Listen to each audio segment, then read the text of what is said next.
আমি এখন খাবো পোড়াবাড়ির সেই বিখ্যাত চমচম। অনেক দিন আগে মা দাদা দাদির অনেকের মুখ থেকে শুনছি যে টাঙ্গাইলের পোড়াবাড়ির চমচম বিখ্যাত চমচম। সেই চমচমটা আজকে এখন টেস্ট করতেছি, এত দূর থেকে আসা এই চমচমটাই টেস্ট করার জন্য। ঠিক আছে, খাই, তারপর রিভিউটা আপনাদের জানাচ্ছি আসলে টেস্টটা কেমন। ফাইনালি অনেকটা জার্নি করার পরে এই পোড়াবাড়িতে আসছি। তো পোড়াবাড়ির বর্তমান পরিস্থিতিটা আগের মতো আর নাই, যে আগের মতো ইতিহাস যে তোমার যেমন ছিল তেমনটা নাই। এখন অনেকটা চেঞ্জ হয়ে গেছে, সবকিছু ডিজিটাল হয়ে গেছে। তবে আমি যে দোকানটাতে এখন বর্তমানে আছি, এই দোকানটা কিন্তু সেই অনেক আগেরই দোকান। এখানে কিন্তু পোড়াবাড়ির যে চমচম সে মিষ্টি সেটাও আছে। আমি দেখাই, ইনি হচ্ছে প্রতিষ্ঠাতা, এই পোড়াবাড়ির যে চমচম এই দোকানের প্রতিষ্ঠাতা উনি। তারপর তার প্রজন্ম উনি ছিল, উনিও মারা গেছে। তো এইগুলো হচ্ছে চমচম, দেখেন এগুলো হচ্ছে চমচম। ফাইনালি আমরা এখন টাঙ্গাইলে চলে আসছি। টাঙ্গাইল থেকে এখন আমি পোড়াবাড়ির উদ্দেশ্যে রওনা দিব। তো এটা হচ্ছে টাঙ্গাইলের পুরান বাস স্ট্যান্ড। পুরান বাস স্ট্যান্ড থেকে আমাকে অটো বা রিক্সা নিতে হবে। অটো বা রিক্সা নিয়ে এখান থেকে যেতে হবে হচ্ছে একটা স্পটে, সেখান থেকে হচ্ছে মূলত বাজার, পুরান বাড়ি বাজার যেটা আছে সেখানে যেতে হবে। মূলত সেখানে হচ্ছে টাটকা কি বলে চমচম পাওয়া যায়, টাঙ্গাইলের বিখ্যাত চমচম। খুব ইচ্ছা হচ্ছে টাঙ্গাইলের বিখ্যাত চমচম খাবো, এই জন্যই যাওয়া। তো দেখতে থাকুন, আশা করি ভালো লাগবে।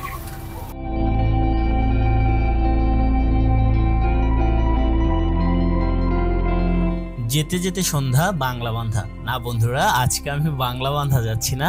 আজকে আমি চলে এসেছি টাঙ্গাইলের চমচম খেতে। চমচম হলো বাংলাদেশের টাঙ্গাইলের পোড়াবাড়ি নামক স্থানে উৎপন্ন একটি বিখ্যাত মিষ্টি, যা বাংলাদেশ, ভারত এবং পাকিস্তান ছাড়াও সমগ্র ভারত উপমহাদেশেই বিখ্যাত। চমচমকে বাংলাদেশের সকল মিষ্টি রাজা বলা হয়। পোড়াবাড়ির চমচমে রয়েছে প্রায় 200 বছরের ইতিহাস। একসময় পোড়াবাড়ি গ্রামকে চমচমের রাজধানীও বলা হতো। প্রায় 200 বছর আগে যশোর হাল নামে এক কারিগর প্রথমে মিষ্টি তৈরি করেন। সময়ের সাথে সাথে তা তাল বদল হতে থাকে। মুখে দিলেই মিলিয়ে যাওয়া এ চমচম খেতে দেশের বিভিন্ন প্রান্ত থেকে আসেন ভোজন রসিকরা। পোড়াবাড়ি গ্রামটি টাঙ্গাইলের ধলেশ্বরী নদীর তীরেই অবস্থিত। কথিত আছে নদীর পানি দিয়ে নাকি সে সময় চমচম তৈরি করা হতো। যেতে যেতে সন্ধ্যায় হয়ে যাচ্ছে। আজকে অনেকটা পথ ঘুরেছি, সত্যিই অনেক ক্লান্ত। তারপরেও আপনাদেরকে দেখানোর চেষ্টা করব একটু হলেও কোথায় পাওয়া যায় পোড়াবাড়ির অরিজিনাল চমচম। আমার সাথেই থাকুন।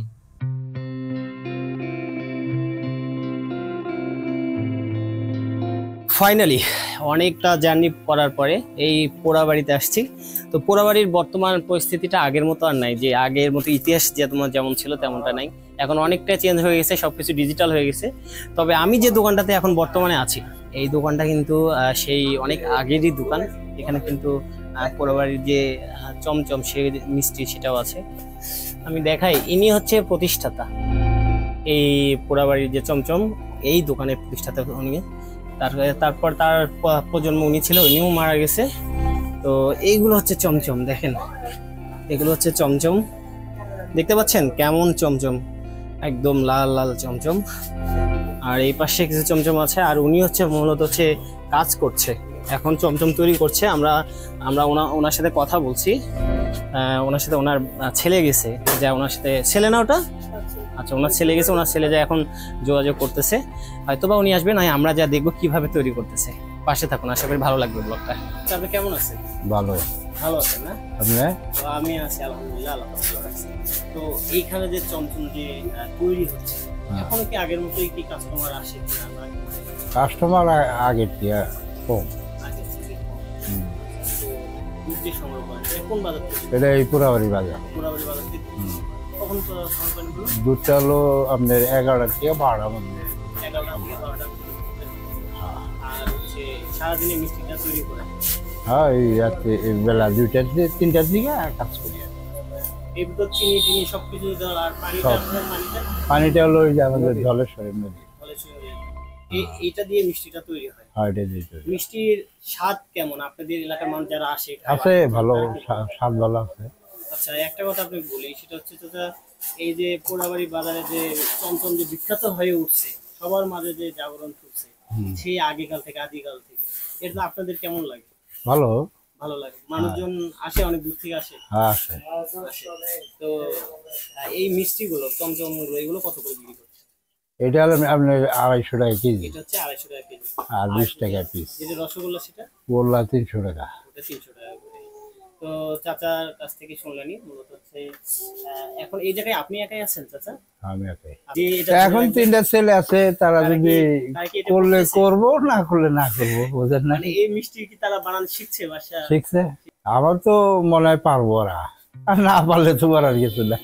ঠিক আছে, এটা আপনার ছেলে তো না? আর এটা তো এই যে একটা ইতিহাসে এটা আছে, আমাদের এই সংসদেও পোড়াবাড়ির মিষ্টিরই আছে, পোড়াবাড়ি থেকে। এই পোড়াবাড়ি থেকে এই চমচমটা উৎপত্তি হয়েছে। মানে এটা ধারণা কিভাবে করতে হয় এখান থেকে আমার ধারণা নেই, এখন অনেক জায়গায় অনেকে তৈরি করে। হ্যাঁ। তো ঠিক আছে চাচা, আমরা এখন খাই। হ্যাঁ, আপনি খাবেন আমার সাথে চাচা? না না, আমি খাই না। তো ফাইনালি চাচার সাথে ইন্টারভিউ নেওয়ার পরে, চাচার সাথে কথা শেষ করার পরে, এখন আসলে এই সাইডে কারেন্টও নাই, তো যার কারণে আসলে খুব বিপদে পড়ে গেছি। আর আস্তে আস্তে সন্ধ্যা রাতে হয়ে গেল। তো এখানে আপনারা দেখতে পাচ্ছেন, এখানে কিন্তু আমি চমচম অলরেডি নিছি 2টা। এগুলো চমচম কত করে কেজি না বিক্রি করছেন আপনারা ভাই? 260 করে, 260 টাকা বা 50 টাকা করে। তো আমি এখন খাবো পোড়াবাড়ির সেই বিখ্যাত চমচম। অনেক দিন আগে মা দাদা দাদির অনেকের মুখ থেকে শুনছি যে টাঙ্গাইলের পোড়াবাড়ির চমচম বিখ্যাত চমচম। সেই চমচমটা আজকে এখন টেস্ট করতেছি, এত দূর থেকে আসা এই চমচমটাই টেস্ট করার জন্য। ঠিক আছে, খাই, তারপর রিভিউটা আপনাদের জানাচ্ছি আসলে টেস্টটা কেমন। স্বাদ তো ভালোই হবে, কারণ যেহেতু আমি একদম গোড়ে চলে আসছি, গোড় মানে কি যেখান থেকে উৎপত্তি, এখানে চলে আসছে, স্বাদটা তো খারাপ হবে না। তো আপনাদের যদি মনে হয় যে কেউ অর্ডার দিবেন, একবার বেশি করে অর্ডার দিবেন, এই পোড়াবাড়ি থেকেই চমচম নিয়ে যা বিয়ে বা যে কোনো শাদিতে অর্ডার দিবেন, তাহলে সরাসরি যোগাযোগ করতে পারেন, এখানে আসতে পারেন। আসার পর একবার অর্ডার দিয়েও তৈরি করে নিতে পারেন 2, 4, 500 পিস বা 500 কেজি বা 2 কেজি, 4 কেজি, 10 কেজি, যতটুকু পারেন। তো আজকে এতটুকুই, আশা করি ব্লগটা আপনাদের ভালো লাগছে। আর আমি চেষ্টা করবো এরপরে আসলে যদি সময় পাই, এখানে আবার আসার পরে পুরো কিভাবে দুধটা নিচ্ছে, কোথা থেকে নিচ্ছে, কিভাবে তৈরি করতেছে, সমস্ত প্রসেসটা আপনাদের দেখানোর জন্য। সবাই ভালো থাকবেন। আসসালামু আলাইকুম।